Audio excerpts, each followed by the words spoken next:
Well, welcome to a very special episode of Blue Collar Reformation. Basically, we are in haste today, and so John and I are making a Q&A video, and several of the important questions that we've had discussions about and have constantly run into. And so we wrote them down, and we will be going over those today. In the future, those of you who really hate this channel, please put your most vicious comments down below in the chat. That way we can read those at a future date. I would greatly appreciate it. It helps sharpen the argumentation and helps me know better how to answer questions. So I would greatly appreciate it. So what kind of questions do we have, John? All right. Well, thank you, PBR. So let's just start off with the easy one. What if someone doesn't see a need to account for the world and basically order, and they just essentially just say, okay, we're still just figuring everything out. Doesn't matter. We don't need a universal standard. What if they just don't see the need for it? They don't see the need to account for it. They won't engage in that argument. Right. Because basically the argument I'm making is that we use a systematic approach to apologetics. And so when you're bringing the entire worldview, you're trying to account for things like intelligibility and the laws of logic. Along with intelligibility, you've got the ability to speak and be understood with non-physical ideas that are communicated between one person to another through words that refer to some sort of non-physical reality. And that's really the kind of thing that I'm trying to focus on with people, that they have to account for, because philosophy is answering the question why, right? So Christian philosophy is not separate from systematic theology. It's usually built into systematic theology in a section called prolegomena, which means first words. And one of the things that I constantly find is people will say something along the lines of, well, it's obvious. I'll ask them to account for the laws of logic or the scientific method and why those things are legitimate. Mm-hmm. And they'll just say, well, it's obvious. Why do words mean anything? Well, it's obvious. It's obvious that they mean something. Or why is it that the world is intelligible and you can study the sciences and understand that there's order in the universe? They'll say, oh, well, it's obvious. But that's exactly the point I'm trying to make, is philosophy asks the question, why? Why is this so? And so right. when we approach somebody, we need to not let them get away with it. So I will usually tell people, you've literally lost the argument just now by saying, well, it's obvious, because you're telling me your worldview cannot account for it. Now, there's a bit of a problem there, and I'll let you chime in here in a second. There's a bit of a problem there because it might just be that this individual doesn't know how to account for it, right? And they don't know the arguments. But ultimately, when you get down to it, that really is the problem with modernism, is that you can't account for the intelligibility of the world and basically the fact that the world has meaning and can be understood. But the question is why? Why is that there? Yeah, because when it comes to moral questions, even they'll, when you say hey, well, why is, your last question, hey, well, for just matter of motion, why is murder bad? Why is, killing children bad? Right. Why are any number of these things morally wrong? Right. And essentially they'll just, either say it's obvious why they're bad, or they'll just, call you a psychopath for even posing the question. Yeah, that's the classic line of argumentation we have to use, exactly, is by what standard? Right. So by what standard are you making this claim? What's your final worldview standard? What actually gets you to understand as your interpretive grid through your basic presuppositions as to why these things are so?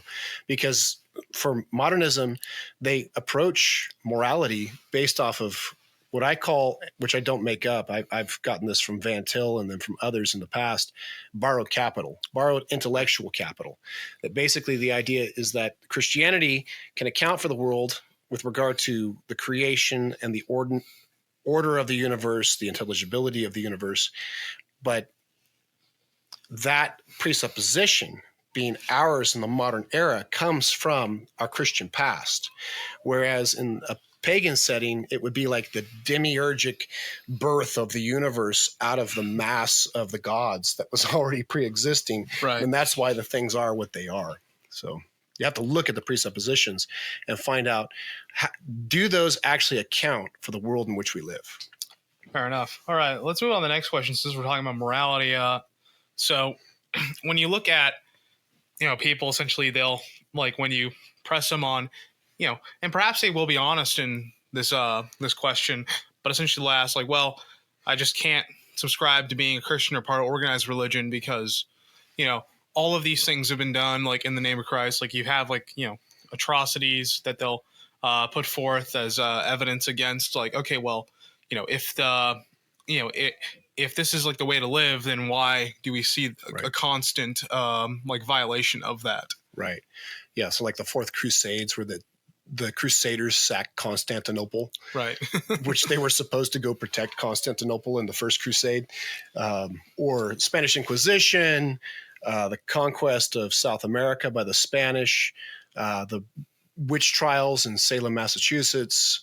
The list probably goes on because there's things that happen in the past that a lot of times are sort of bywords from history, and people really don't examine all the different factors going into them. And without giving like a defense as to why the things happened the way they did, or without even examining it historically, they're basically a tactic for saying Christianity produces evil, which when it is practiced, it doesn't. When it is departed from, it does produce evil. So look at the Bible, Old and New Testament. Who was perpetrating all the evil that we see in the Bible? It was the religious institutions. The religious institution killed Jesus. Mm-hmm. They were the reason why the people went into exile. It was the prophets, priests, and kings. It was the rulers and leaders. And a lot of times, along with power and authority and money, basically goes corruption. And we see the end result is throughout history that whenever the church is too closely associated with power and money and those kinds of things, people who like power and money like to get a hold of the religion and use it for their own purposes. So that's the first part of it, because looking at the phenomenon of a religion and saying that these things have been perpetrated in the name of the religion does not indicate the actual veracity of the worldview. Right. The worldview is true or it's false based off of the claims of the worldview, not based off of the actions of those who claim to adhere to the worldview. Right, because you would essentially have, like the sort of lens which people ask this question is often this idea that, religion is this sort of tool, or is that it's this sort of affectation that people put on. Whereas it's like, no, it's an objective reality that God exists. Right. And, and that his law is objective. And if you're in violation of that law, I mean, there will be judgment. There will be final judgment upon those violations. Right. Yeah. You look at Jesus, he cries down the woes upon the scribes and the Pharisees in his day. In Matthew 23, the 7 woes are denounced upon the leaders of Israel's institutions, of basically the religious teachers of his day. So with that in mind, you look at, the perpetrators of things in the name of a religion, and you see that even the Bible, and actually the Bible most strictly, is actually fighting against those false ways of living and thinking. Right. So, all right, what we got next? All right. So up next, we've got, when you do have a confronting objectivity, when you do have people that can, again, like going back to the first question, answer that sort of, okay, they can answer all the questions about, well, how is the world intelligible? They can answer all the questions about, accounting for the way the world is, but from a different objective framework. How do you then pivot from, okay, well, you ask the modernist, the pure materialist, how they account for that, when then you have somebody who can answer those questions, but from a false objectivity? Yeah, because that's a really good question, because it basically sets a distinction between 3 categories of religions. Because you have the true religion, which is triune Christianity, covenantal triune Christianity. Then you have the false religions that are things like Buddhism, paganism, animism, like folk religions of people groups, like in the pantheon and that sort of thing. And then you've got philosophical religions. So ancient Greek philosophy, such as Stoicism, Epicureanism, they are attempting to account for the world that is. Now, with philosophy, you basically have what Scott Oliphant calls the history of failure. It's like one generation rises and disproves the last, and then another generation rises and disproves the last throughout history with regard to philosophy. But then you run into actually stronger argumentations that come from those who will actually believe in a monotheistic God. And they are actually in some ways the easiest to speak to, and in other ways the most difficult. So, for example, if you talk to people who adhere to Judaism, to Islam, or to Mormonism, the trouble is that they are monotheistic, which can account for the world because you have a creator God, right? But they lack the ability to account for intelligibility because they see God as entirely transcendent. Now, they're each a little bit different. So Islam, they're deterministic. So they believe in total transcendence, that God has nothing to do with the world personally, and that he does have a word that is a message that was given through the angel Gabriel to Muhammad. But it is a view of God where basically God is so transcendent from the world, so separate from the world, that he personally has nothing to do with it and has predetermined everything that comes to pass. Now, basically what you have to show with Islam is that it has an inconsistency. It's claiming that God can speak, yet claiming that God is unknowable in himself. So that inconsistency of intelligibility and knowability and personality of God, when they deny that God is personal, that's the linchpin philosophically to point to, that Christianity can explain and account for, because we have a triune God who's tripersonal. So he has intelligibility and personality within himself. And then you see in creation that there is personality and there is intelligibility because of that. With Judaism, it's a little bit different because they believe God is personal, but that he's only one person, monopersonalic. But the problem is with that is that essentially you look at the truth claims of Judaism and you point out that the things that were predicted in the Old Testament pertain to the things that took place in the life, death, burial, resurrection, and ascension of Jesus of Nazareth. And so, yes, God is personal and God is transcendent, both, but he has spoken in his personality, and that speaking has objective reality. And it must be reckoned with.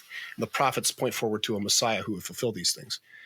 Mormonism, they believe that God used to be a creature, basically like us, and ascended to become a God, and that basically people do that same thing.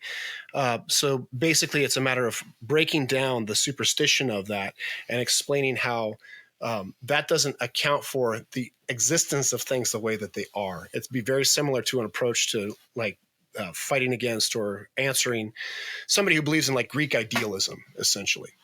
So that would be basically the answer to those. The last question there would be, so like you have the sort of Bart Ehrman argument. I've also heard this from a couple of Muslims where essentially they would say that, that Christianity is essentially just was manufactured by the Roman Empire, right? At the Council of Nicaea, and that there was no actual Orthodox theology, prior to that point. So I'd love to hear your thoughts on that. Yeah, and this one actually needs probably a whole series to do on it, really, as I think about it now. But basically, yeah, Ehrman's view is that the New Testament was basically rescinded at the time of the beginning of Byzantine Christianity, right? When you had the conversion of Constantine, you had Pope Sylvester receiving all of the basically all of the temples in Rome and turning them into churches, and then you had Christianity becoming a legal religion. It wasn't the national religion, but it was the legal religion.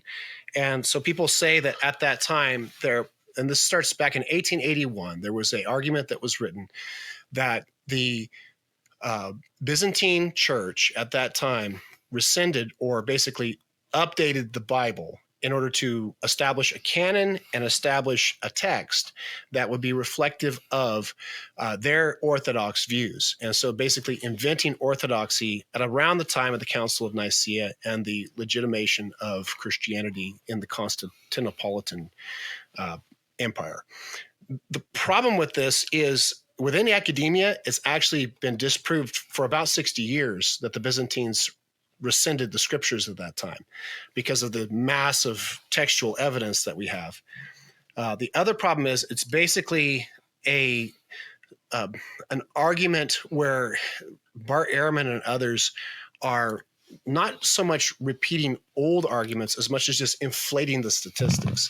Like Bart Ehrman will claim that there are hundreds of thousands of errors in the New Testament. but there aren't hundreds of thousands of words in the New Testament. If hundreds of thousands of errors reflected the substance of what all critical scholars understand is in the New Testament, then there would be no New Testament. Because in fact, text criticism, and Bart Ehrman should know this as a PhD under Bruce Metzger, that 94% of all views of textual criticism have established the text. So that means 94% of the New Testament is absolutely unified in its agreement in scholarship, in secular and religious scholarship.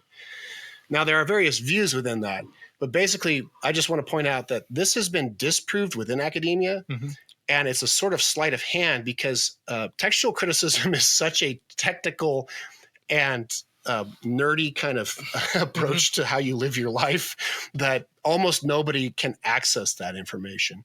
And so a lot of what Ehrman's able to do and get away with is because nobody really fact checks him on it, except for maybe 60 or 80 guys in the world who actually practice that field and then tell everybody else, it's like, no, this is basically a blowhard.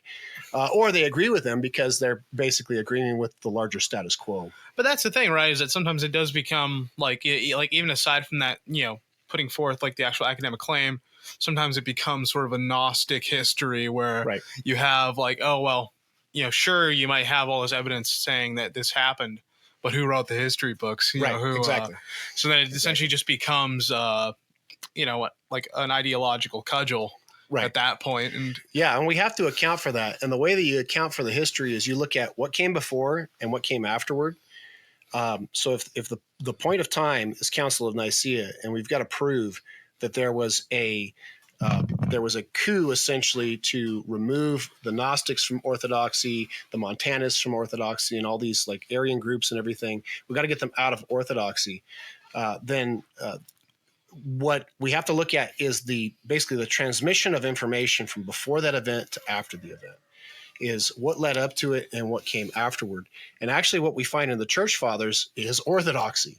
And you find people who were basically Unitarian because of their belief that there was a time when Christ was not. And the net effect of that is that people today say, oh, we like the idea of Unitarianism. Right. They must be the good guys. Because of our bias that we impose upon history, rather than looking at, well, the question really should be, what was the teaching of the New Testament, and did the Orthodox understand that correctly? And it seems like they did. They explained it. They taught it constantly. We have so many sermons and commentaries from the early church that explain the way that they think of the New Testament that is pretty clear, but it doesn't work with the current worldview today. So basically there's a burden to prove that a sort of Unitarian approach to the world was actually the ancient true Christianity. And Jesus is kind of this bohemian hippie who was out there just teaching peace and love and like a connection with God. And that maybe Gnosticism is the real orthodoxy and it was suppressed by this other orthodoxy that was out there. Right. And then what you actually see in the actual data is that, yes, those groups were around. They didn't align with the New Testament. And the result is that you end up saying, well, it makes sense as to why they eventually fell out of favor because it was an untenable worldview. It couldn't be proved from the text itself. Right. So that's all of our questions today. I sped through them as fast as possible. I appreciate John being on with me today, asking the questions. He's usually behind the camera, running everything. So shout out to John. And hopefully we'll see everybody. Well, I guess we won't see you, but you'll see me and us maybe in the future if the Lord is willing and the creek don't rise. This is PBR signing off. All right. See you.